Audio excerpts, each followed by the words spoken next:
in quarantine land. This is a strange time for all of us, but we're thinking about people, and we know that you are making the best of it. At least we certainly hope you are. Today we have with us David Jobin. Did I say that correctly? It's Jobin, but you can say whatever you want. Yeah. David Jobin, who is the CEO and president of Our Fund. Their office is right here in Wilton Manor, Florida. So David, tell us a little bit about Our Fund and your role. Okay, Our Fund Foundation is an LGBT community foundation. So we operate like a community foundation, except we're a community within a community. I often tell people the closest similarity would be that people are familiar with is a Jewish federation. So it's really, we take money from LGBT people primarily, and we give it back to the LGBT community. And we know that community intimately. I mean, we know everything about South Florida's LGBT community in Miami-Dade, Broward, and Palm Beach counties. So we started nearly 10 years ago. It was a great idea. There's a handful of LGBT communities foundations in the country, the largest being in San Francisco, the Horizons Foundation.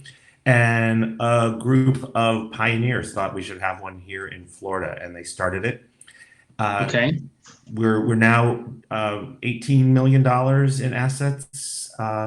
We anticipate we'll be at 30 million, 50 million. Thanks. And we've done that through a variety of ways. First of all, we manage donor advised funds, meaning LGBT folks who have the means keep a donor advised fund with us. We invest that money and we help them make gifted out over the course of their lifetime. That's roughly half of the money we have invested. The other half comes from people's estates. When people pass away and leave Our Fund in their will, they know that Our Fund will carry on the values by which they live their lives, and will continue to gift that money out for them when they're no longer here in a manner that mirrors what they would have done in their lifetime. Okay. What's the difference in leaving it to one particular arts organization and leaving it to Our Fund? So that's a great question, and that's really primarily why community foundations are in existence. Because let's just use Pride Center as an example. I mean, I'm a big fan of Pride Center. It's they're operating at the top of their game. Robert Boo's an excellent leader of that agency. If you're 60 years old and you want to leave Pride Center in your will, that makes a lot of sense. If you pass when you're 90, we don't know where Pride Centers. We don't know what's going to happen to that agency between now and then. There may no longer be a need for LGBT community centers. They may fall into disrepair and have poor leadership. So what Our Fund will do is, when you do pass, if there's no Pride Center, or if there's a better Pride Center, we'll make that move. We'll make that change on your behalf. So we know your intentions, and so if Island City Stage, I'm a big fan of Island City Stage. I think they're going to be around forever. They may not be around forever, but when you pass, I can guarantee there will still be an LGBT cultural organization or even a theater in existence, and we'll make sure that your money goes to the cause that you care about, not necessarily the agency. It's being a good shepherd of the money too, that people leave you. Shepherd is the perfect word, right? I mean, we're shepherding, we're looking after your gifting in your estate when you're no longer here, and we would make those determinations on your behalf. And the fact that we're an LGBT community center means that we have we have a deep knowledge of that community. So it's not just a broad community center that may not have the depth of knowledge that we have of a very specific community. Right. I know the arts are very important to me and have been a big part of the magazine. You all work with a lot of our organizations. What are some of the organizations that you all do work with and have worked with? So we support, primarily we support LGBT organizations. When I say that, I think, we think of the Gay Men's Course in South Florida, we think of Outshine Film Festival, we think of Latino Salute, but there's also agencies doing LGBT work. A good example is Gilda's Club. LBT women are more likely to have cancer go undiagnosed for a variety of reasons. And so they have really strong programming directed at women who partner with women. Now, that's a straight organization, but we support those programs within Gilda's Club that look after our community. So we just through the COVID-19 crisis, we recognize that these agencies are reeling, right? I mean, they're not selling tickets, they're not able to hold their galas. Fundraising is especially challenging when people are watching their 401k disappear. So we stepped in and invested $150,000 of board restricted money, of money that we held back. And we issued that as a community one-to-one match. We've raised nearly the $150,000. And next week we'll be sending out $300,000 in grants.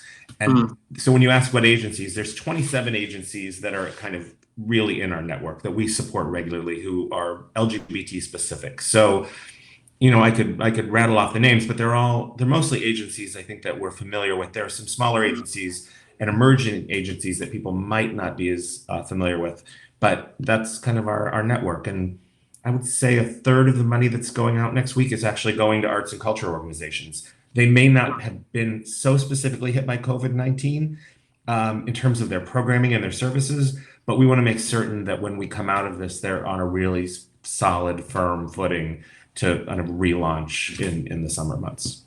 Yeah. The arts are struggling right now. They've lost shows, they've lost ticket sales, and then they're wondering what the world's going to be like. I think the need for our fund is magnified even more so now. They're going to be knocking at your door even more than they were. And so however we can support our fund, who can support the arts. I was talking to Jacqueline, the CEO of the South Florida Symphony. I said, the symphony is what keeps the music alive. You all playing the music is what keeps it alive. It's what perpetuates our culture. It is so important to keep that alive and to keep that going and to keep that conversation going. And it's good for people to go to those things. And so that they're going to need you even more so than they needed you before. I think you're right. I hope you're ready for that challenge to come. We are. You know, this is unprecedented. But I really, you know, there's never been a point in our fund's 10-year history that it was so kind of vivid why we're here.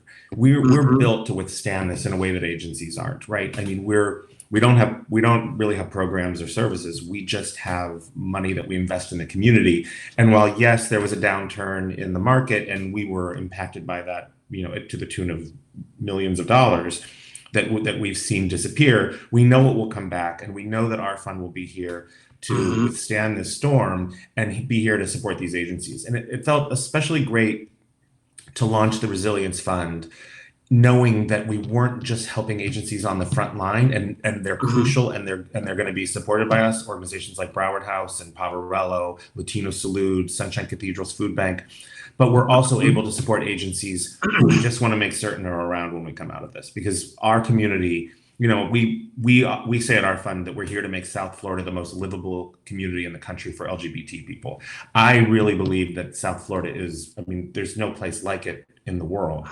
And we want to make certain that when we come out of this, we're whole, and that those agencies we really care about are still standing. And I think together we can do that. And, you know, I'll just make a little plug for our fund, r-fund.org. When you go there, you know, the Resilience Fund is really all you see on our website site right now.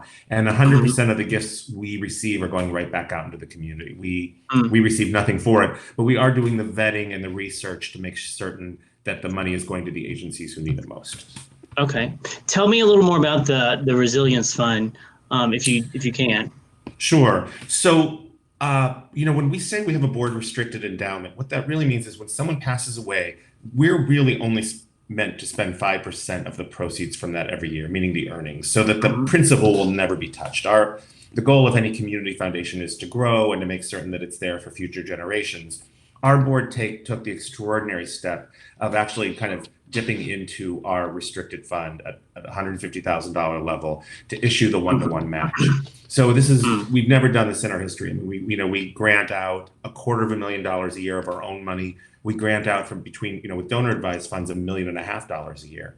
So now we are really working hard right now to make certain that donor advised funds are tapped in a way they have not been before, because that money is needed now. It's crucial now. It's at a critical time for these agencies.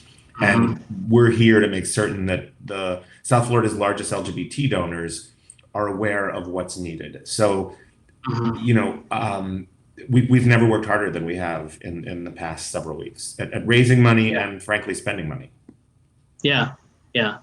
we don't know what the future is, and I'm sure they're looking to you even more so.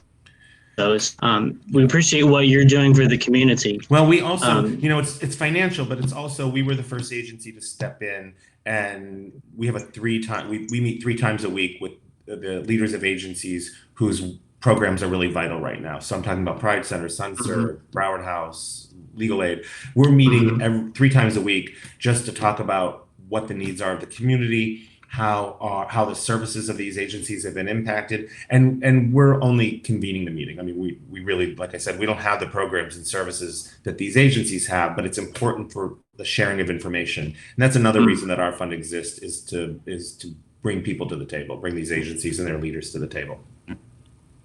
The breadth and depth of services that are available to people here in South Florida for the LGBT community is amazing. The Sunserve, Pride Center, I mean, the list goes on and on. There's nothing like it in the whole country.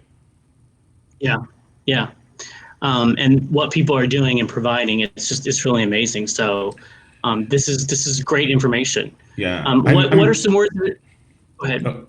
I'm really fortunate because my whole day is spent working with people who, at their core, are really generous souls, right? I mean, if you're participating with an organization like our fund through setting up a donor advised fund or donating so it goes out to the community, we already have kind of screened that we're only working with really generous people who know the needs of the community and know how important it is to give back. I mean, that's really the message of our fund.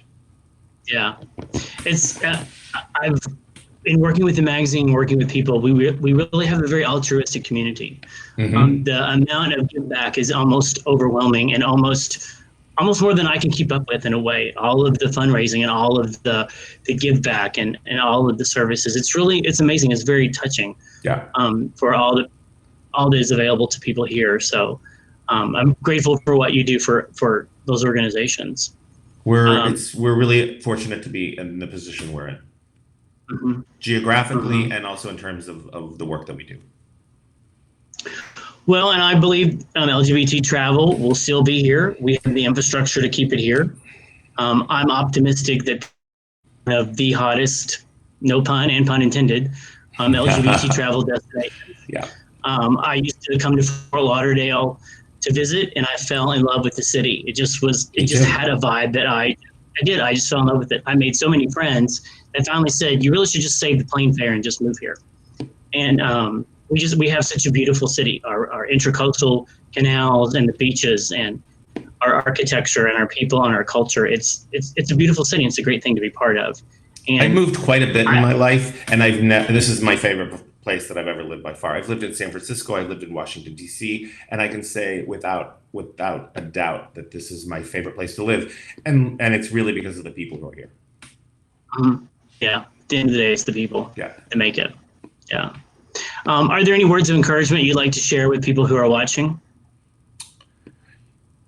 I mean, it sounds cliche, right? But we will get through this. And I'm the world's eternal optimist. I think when we get through this, we're going to have a much clearer idea of what the relationship is between one another. And, you and I said right before this started, I think people are going to clamor to be in groups. People are concerned. I've heard, from arts organizations, they're afraid that audiences won't come back together. I think it'll be the opposite. I think they won't be able to I think people will be flooding to theater and to the arts and to choruses and to symphonies, because it reminds us how important it is to be seated next to one another, shoulder to shoulder, talking to each other live. I'm appreciative for having to keep our business going, that we have things like Zoom and things like this platform. But really what it's all about is people coming together and being in the same place and of the same mind and of the same heart. So I can't wait for us to get back to that. Yeah. Well, as I was having a conversation earlier, I said, I can listen to music on a CD. I can watch it. But the going to hear the live concert and going with a group of people, it's a different experience. I can watch a sermon online. It's not the same as going and worshiping with a group of people. It's just not the same. And I think people will have a desire for that, and they always will, and it will come back. And then all of the other needs, are still going to be there, and you all are going to help support those needs. Right. So is there anything I didn't ask that maybe you want to share? No, I think this has been really helpful. I hope people will visit our website and figure out how they're able to contribute back to the community, and know that our fund is here to help steer those funds in the manner that's most needed. What are your what would be like immediate needs that people could help with, or long-term needs that people could help with, if that's a fair question? So I think that immediate and long term, long term, what are we talking about now? I mean, I think they're pretty much the same. If there's an agency that you care about, or you use, or you volunteer for, I would check in with them and see what their needs are. I think these agencies still are providing services. I don't think that they're going to need you in person, maybe, but they probably will need any gift you can make. They'll probably need your time. And they certainly are going to need you when we're back on our feet and they open their doors. So I would check in with the agencies that are most dear to you, and make sure that they know that you're there to support them when we all come out of this. And then, of course, always the last question is, how can people find you on social media, online, and how can they best get in touch with you? So our website is r-fund.org, our-fund. I would go to that website. We're on Facebook. Yeah, we have a pretty active Facebook presence.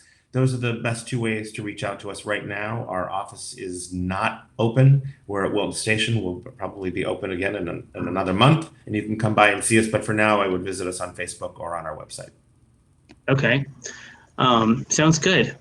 I've been to your office. It's beautiful. Congratulations on that. Beautiful. Our new office. I knew we just were opening a new office when all this started, so we can't wait to get back to it. We need to have a grand opening party. And I know we will. Right. It was on the schedule, but now it's not. On a schedule. Yeah. Well, thank you for chatting with us. This has been. Thanks for doing this. Thanks for keeping us all connected. You do such a great job at that. We're really fortunate to have you and OutClique. Well, thank you. My mother, most people know this, or some people know it. My mother is 74, I believe now. She's my copy editor. She has read every single article since the magazine started, every word. So I tell people, if you don't want my mother to read it, don't send it to me.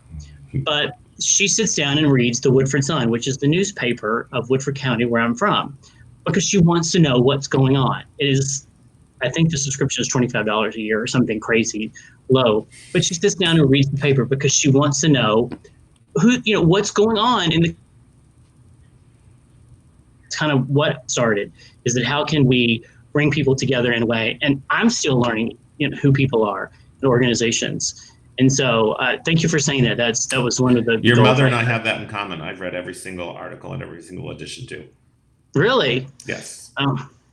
Well, it's been a joy. And so thank you for what you do. Thanks. If there's anything else, please reach out to David. They're hard at work, and their services are needed even more so during this time. So thank you for watching, and have a great day. Take care. Goodbye.